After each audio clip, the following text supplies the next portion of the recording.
문재인 대통령과 민주당 송영길 대표에 이어 국민의힘 이준석 대표도 미국을 방문했습니다. 여야 대표가 앞다퉈서 외교전을 펼치면서 재외국민 표심 잡기에도 나섰는데요.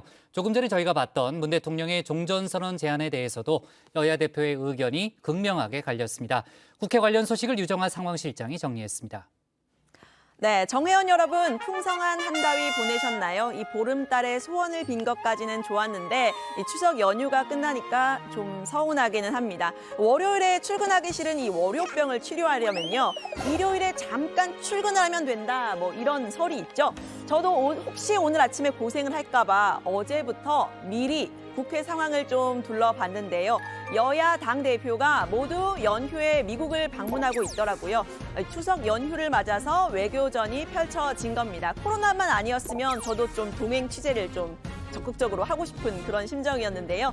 대통령도 임기 마지막 유엔 총회 참석차 미국에 있었죠. 유엔 총회에서만 3번째로 한반도 종전선언을 제안을 했습니다. 종전선언이야말로 한반도에서 화해와 협력의 새로운 질서를 만드는 중요한 출발점이 될 것입니다. 네, 하지만 이 선언에 대한 여야 대표의 의견 상당히 달랐습니다. 민주당 송영길 대표는 문 대통령과 마찬가지로 바이든 행정부의 적극적인 대북 협상을 주문했습니다. 북한의 그간의 행보를 높게 평가를 하면서요, 인도적 지원이나 개선공단 재개 등 상응하는 조치가 있어야 한다고도 했는데요.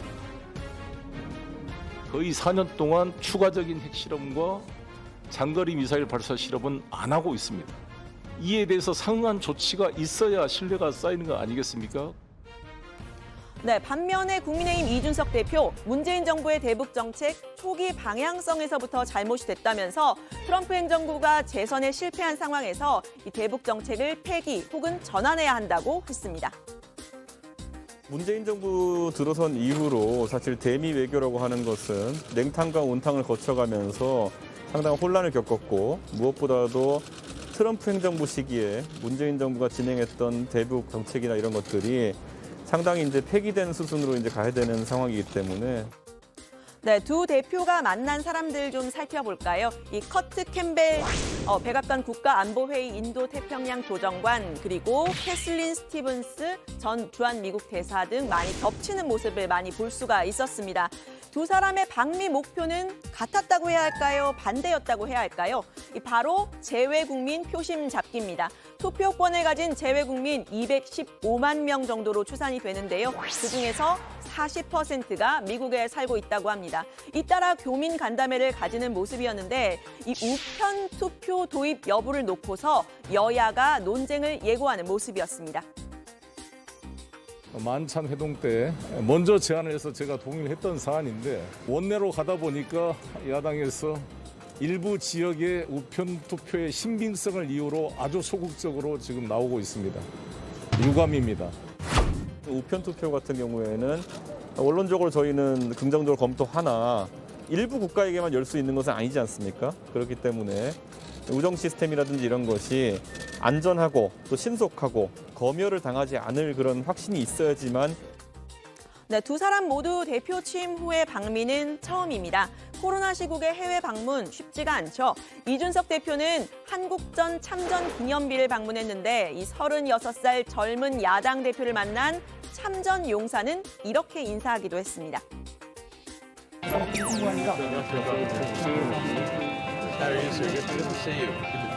My honor, young man. My honor, sir. 네, 그런데 이 미국으로 간 이 대표에게 뜻밖의 관심이 쏠리는 부분이 있었는데요. 바로 이 사진 한 장 때문입니다. 연휴에 카페에서 이 코딩하는 기분을 내보려고 한다라고 했는데 위치가 종로구청점입니다. 서울의 종로, 최근 민주당 이낙연 전 대표가 의원직을 내려놓으면서 내년 대선에 같은 날 보궐선거가 치러지게 됐죠. 정치 1번지라고 불리는 종로에 이 대표가 출마하려는 포석이 아니냐, 이런 이야기가 나왔습니다. 이 대표는 바로 해명에 나섰는데요. 출국을 앞두고 이 연휴에 여는 병원에 코로나 검사를 받으러 왔다가 올린 글인데 무슨 종로 출마설이냐라는 겁니다. 제가 상계동 국회의원이 되려고 노력했는데 상계동에서 저는 국회의원을 하고 싶습니다. 네, 하지만 여야를 막론하고요. 이 무게감 있는 인사들의 종로 출마설 계속해서 거론이 되고 있는 모습입니다. 대선 후보와 러닝메이트처럼 이 바람을 일으킬 수 있다 이런 생각 때문이겠죠. 이재명 캠프의 현근택 대변인은 이 대표의 미국행으로 볼 때 이 종로 출마사 가능성이 높아지고 있다고 견제에 나섰습니다. 어렵게 경선 버스가 출발했고 운전사를 자처하던 사람입니다.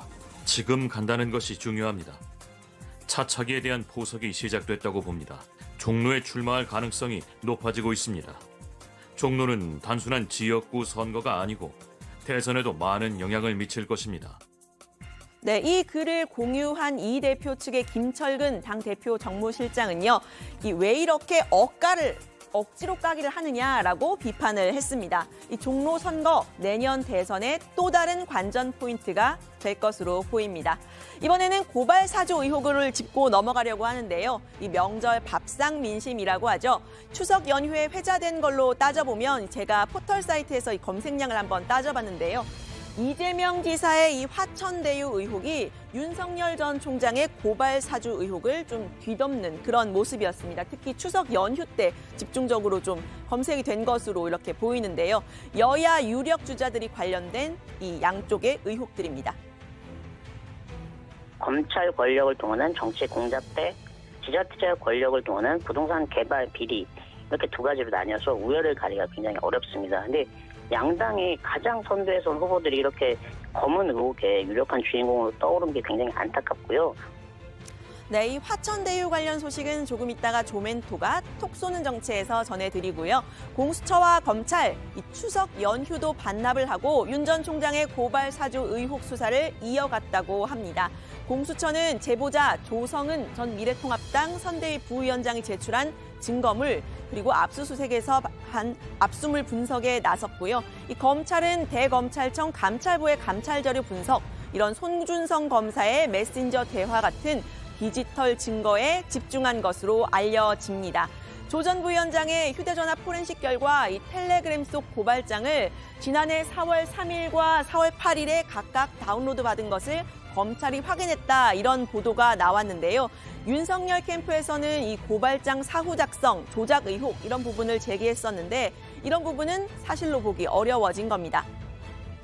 4월 3일에 썼다면 4월 3일에 들어갈 수 없는 내용들이 있는 거 아닙니까? 예컨대 CBS 노컷 뉴스가 특종한 그 채널A 사건 관련해서 제보자 지현진 씨가 이철 VIK 대표하고 일 면식도 없다는 거 6월 30일 보도에 나오는데 4월 3일 고발장에 들어가 있잖아요. 네, 다만 이 고발 사주 의혹의 핵심이죠. 손준성 검사가 김웅 의원에게 이 여권 인사와 언론인에 대한 고발장을 전달했느냐인데 이 키맨인 손 검사와 김 의원에 대한 조사 일정 아직 미정입니다. 윤석열 전 총장과 관련해서는요. 부인 김건희 씨와 장모 최모 씨 관련 수사까지 속도를 내서 이 선거 개입에 대한 논란을 불식시킨다라는 게 이 수사 당국의 생각이라고 하는데 다음 달 8일에는 국민의힘 대선 주자 4명을 추리는 2차 컷오프가 있습니다. 수사 전개 어느 정도로 가능할지가 관심입니다.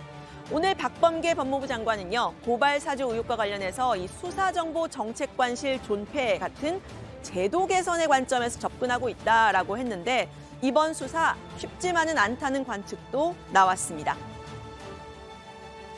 수사정보정책관인가가 자기 임의로 했겠냐 하는 거에 대해서 많은 사람들은 의문을 가지고 있는데 이제 그 사람 입에 달린 거겠죠. 자기가 이건 내가 혼자 한 거다 라고까지 갈런지. 검사가 관련된 거는 전부 어디 휴대폰을 뭐 바다에 잃어버리고 뭐 빠뜨려가지고 그렇게 추적이 어려운 모양이라. 네, 이 고발 사주 의혹의 곡은 이제 공수처와 검찰로 넘어갔죠. 이 수사의 시간입니다. 이 화천대유 의혹과 관련해서 또 정치 공방을 벌이고 있는 그런 모습들로도 보이는데요. 국정감사와 국민의힘 2차 컷오프를 앞두고 수사의 속도를 얼마나 낼지 관련 소식 다정회에서 전해드리도록 하겠습니다. 송영길, 이준석 대표가 앞다투어서 외교전을 벌인 방미 관련 소식도 들어가서 이야기를 해보겠습니다.